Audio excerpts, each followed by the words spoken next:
ஆனால் மனுஷன் தானே. அந்த நேரத்தில் அத்தனை பேர் பாதிக்கப்பட்டு இருக்கும்போது எப்படி அந்த ஊரை விட்டுட்டு என்னால் கிளம்பி வர முடியும்?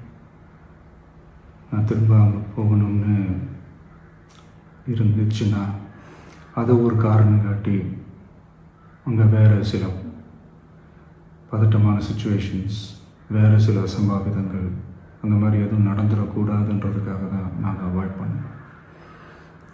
இந்த நேரத்தில் சொந்தங்களை இழந்து தவிக்கிற அத்தனை குடும்பங்களுக்கும் என்னுடைய ஆழ்ந்த இரங்கலை தெரிவிச்சுக்கிறேன். எனக்கு தெரியும் என்ன சொன்னாலும் இது ஈடையாகாதுன்னு எனக்கு தெரியும்.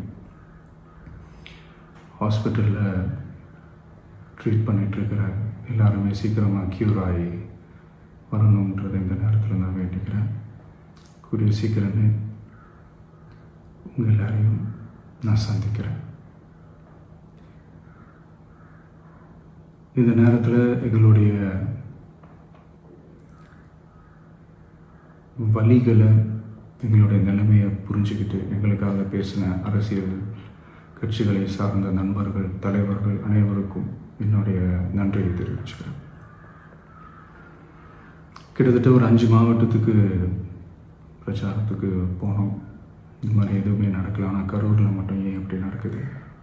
எப்படி நடக்குது? மக்களுக்கு எல்லா உண்மையும் தெரியும். மக்கள் எல்லாத்தையும் பார்த்துக்கிட்டு இருக்கிறாங்க. கரூரை சேர்ந்த அந்த மக்கள் அந்த உண்மையெல்லாம் வெளியில் சொல்லும்போது எனக்கு கடவுளே நேரில் வந்து இறங்கி அந்த உண்மைகள்லாம் சொல்கிற மாதிரி எனக்கு தோணுச்சு. சீக்கிரமே எல்லா உண்மைகளும் வெளியில் வரும்.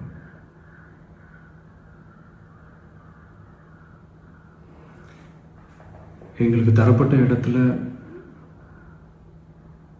நாங்கள் போய் அந்த ஸ்பாட்டில் நின்று நாங்கள் பேசிட்டு வந்தோம். அதை தாண்டி எந்த தவறும் எங்கள் சைடில் நாங்கள் எதுவுமே செய்யலை. பட் இருந்தாலும் எங்கள் கட்சியை சேர்ந்த நிர்வாகிகள், தோழர்கள் மேலே எஃப்ஐஆர், அது மட்டும் இல்லை சோஷியல் மீடியாவை சேர்ந்த நண்பர்கள், தோழர்கள் அவங்க மேலே எஃப்ஐஆர்லாம் போட்டு இப்போ பிடிச்சிக்கிட்டு இருக்கிறாங்க.